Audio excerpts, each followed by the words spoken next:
గుడిలో పిల్లలకు అక్షరాభ్యాసం చేస్తే మహాజ్ఞానవంతులు అవుతారట. అందులోనూ ఆలయానికి ఉండే ప్రత్యేకతలే వేరు. భారతదేశంలో ఉండే 4 సరస్వతి మాత ఆలయాల్లో అత్యంత ప్రాముఖ్యత గల దేవాలయాల్లో కొలనుభారతి క్షేత్రం ఒకటి. దట్టమైన నల్లమల్ల అడవి ప్రాంతంలో చెంచులుండే నివాసమైన అటవీ ప్రాంతం చుట్టూ కొండలు, పచ్చనైన ప్రకృతి అందాల నడుమ వెలిసింది ఈ కొలనుభారతి క్షేత్రము. ఉమ్మడి కర్నూలు జిల్లా కొత్తపల్లి మండలం శివపురం గ్రామానికి 5 కిలోమీటర్ దూరంలో నల్లమల్ల అడవి ప్రాంతంలో వెలిసిన ఈ కొలనుభారతి దేవి ఆలయము. చదువుల తల్లి సరస్వతి దేవికి ఆలయాలు ఎక్కడున్నాయని అడిగితే బాసర, వరంగల్ అని టక్కున చెప్పేస్తారు. ఇంకా ఎక్కువ పేర్లు చెప్పాలంటే ఇంతటి వారైనా కొంచెం తడబడతారు. అయితే కర్నూలు జిల్లా కొత్తపల్లి మండలంలోని దట్టమైన అటవీ ప్రాంతంలో ఎత్తైన కొండల మధ్యన చారుగోషిణి నది ఒడ్డున అమ్మవారి ఆలయం ఉంది. శివపురం గ్రామంలో స్వయంభున పుస్తకధారణి రూపంలో వెలిసింది సరస్వతి అమ్మవారు. కొలనుభారతి అనే పేరుతో వెలిసిన ఈ అమ్మవారికి క్షేత్రం 11వ శతాబ్దంలో 2వ చాళుక్యుల కాలంలో చాళుక్య మల్లుడు అనే బిరుదుగల మల్ల భూపతి రాజు గారు అప్పట్లోనే ఈ కొలనుభారతి క్షేత్రంను జీర్ణోద్ధరణ చేసినట్లు చారిత్రక శిలాశాసనాలు తెలియజేస్తున్నాయి. ఆ తర్వాత కాలక్రమేణా ఆలయం యొక్క ప్రధాన అర్చకులు గంట్యాల సుబ్బయ్య గారు 7/7/1975 సంవత్సరంలో శివపురం గ్రామ పెద్దల ఆధ్వర్యంలో ఇప్పుడు పూజలు అందుకుంటున్నటువంటి కొలనుభారతి అమ్మవారి విగ్రహాన్ని ప్రతిష్ఠించారని అర్చకులు తెలియజేస్తున్నారు. ఆలయంలో అమ్మవారు చతుర్భుజాలతో కూడి పాశము, అంకుశము, అభయహస్తము, పుస్తకంతో అమ్మవారి విగ్రహం ఉంటుంది. అమ్మవారు సరస్వతి మాతా రూపంలో భక్తులకు దర్శనమిస్తుంది. మొత్తం మన భారతదేశంలో 4 చోట్ల వెలిసిన అమ్మవారు జమ్మూ కాశ్మీర్లో సరస్వతిగా, 8వ శక్తి పీఠాల్లో ప్రధాన పీఠము, కర్ణాటకలో శారదాదేవిగా, ఆదిలాబాద్లో బాసరలో జ్ఞాన సరస్వతిగా పిలువబడుతూ పూజలు అందుకుంటుంది. అయితే ఆంధ్రప్రదేశ్లోని కర్నూలు జిల్లా కొత్తపల్లి మండలంలోని శివపుర గ్రామ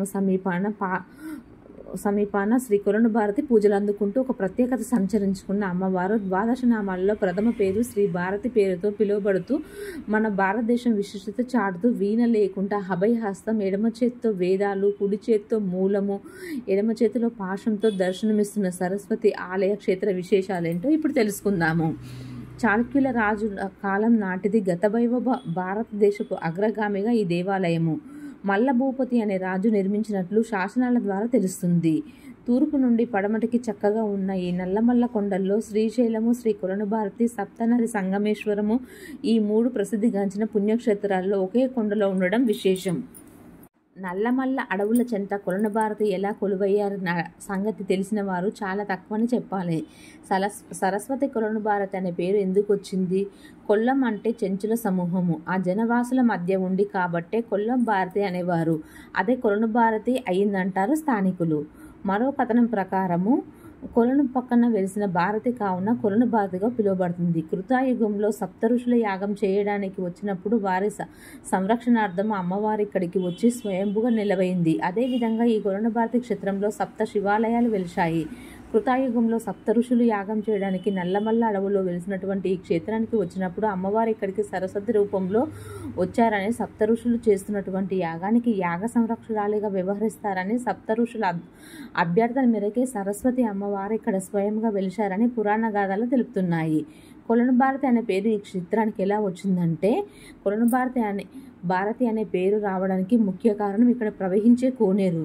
పూర్వం సప్త ఋషులు ఈ కోనేరుకు చారుగోషి నదిగా పెట్టడం వలన ఈ క్షేత్రానికి కొలనుభారతి అనే పేరు వచ్చింది. ఈ చారుగోషి నది అమ్మవారి సరిహద్దు వరకు ప్రవహించి అంతర్వాహిగా అదృశ్య రూపంలో ప్రవహిస్తూ ఉంటుందంట. అంతేకాకుండా ఇక్కడ పారేటి కొలని యొక్క నీటిని 12 సంవత్సరాల లోపు పిల్లలకు తాపించినదో ఆ నీరు తాగినటువంటి పిల్లలకు అపారమైన జ్ఞాపక శక్తి, బుద్ధి వికాసం కలుగుతుందని ఇక్కడ భక్తుల యొక్క నమ్మకము.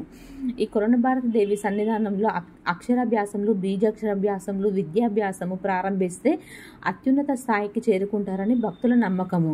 అసలే ఆ తల్లి వీణాధారి, సకల విద్యలకు అధిదేవత. మరి అంతటి తల్లి పక్కనున్న జలాధార మామూలుగా గలగల జలజల అంటుందా?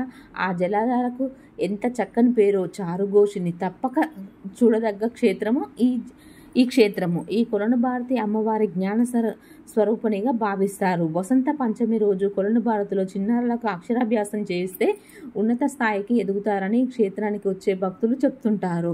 తెలుగు సాంప్రదాయం ప్రకారం సాధారణంగా చిన్నారులకు అక్షరాభ్యాసం చేయిస్తే ముందుగా గణపతి పూజ, ఆ తర్వాత సరస్వతి పూజ చేయించి చిన్నారులకు ఓంకారం దిద్దిన తర్వాత అక్షరాభ్యాసం చేయిస్తూ ఉంటారు.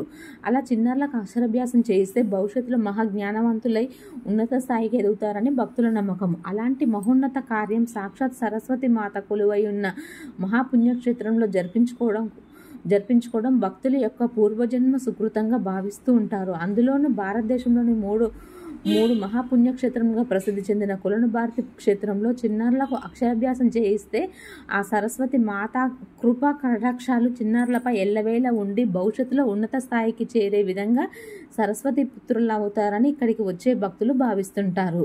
ఈ క్షేత్రంలో ప్రవహించే చారుఘోషుని కొలల్లో పారే నీళ్లను చిన్నారులకు తాపిస్తే వారికి జ్ఞాపకశక్తి పెరుగుతున్నదని ఇక్కడ స్థల పురాణం చెప్తుంది. ఆలయ అర్చకులు చెప్తున్నారు.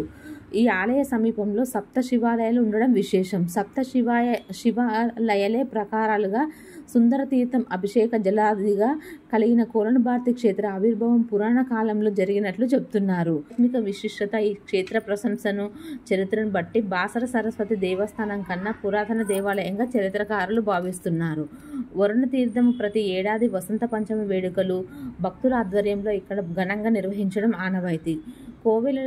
కోవెలలు కర్నూలు జిల్లాలోని కొత్తపల్లి మండలంలోని శ్రీ కొలనుభారతి దేవి అమ్మవారు ఉన్నారు. నల్లమల్ల కొండల్లో చారుఘోషుని రాష్ట్రం నుంచే కాదు, తెలంగాణ, మహారాష్ట్ర, ఒడిశా, కర్ణాటక, పశ్చిమ బెంగాల్, ఉత్తరప్రదేశ్, మధ్యప్రదేశ్ నుంచి ఇక్కడికి భక్తులు తరలి వస్తారు. క్షేత్రానికి దగ్గరలోనే ఉన్న సప్తనదుల సంగమేశ్వర క్షేత్రానికి వచ్చే భక్తులు కూడా తిరుగు ప్రయాణంలో కొలనుభారతి క్షేత్రాన్ని దర్శించుకుంటారు.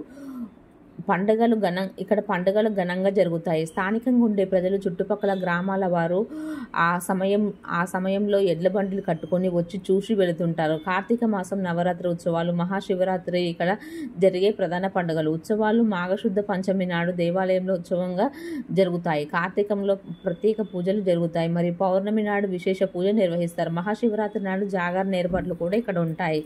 ఆలయాన్ని దర్శించుకునేటప్పుడు గుర్తుంచుకోవాల్సినవి: సిగరెట్ కాల్చవద్దు, మద్యం సేవించరాదు, ఆలయం వద్ద మాంసం లభించదు, తినకూడదు. కార్తీక మాసంలో వనభోజనాలు జరుగుతాయి. వెంట వాటర్ బాటిల్స్, ఆహార పొట్లాలు తీసుకెళ్తే ఇంకొంతసేపు అక్కడ గడపవచ్చు. కాకూడదనే నియమాలు అతిక్రమించారా అక్కడ ఉన్న తేనెటీగలు మీపై దాడి చేస్తాయి.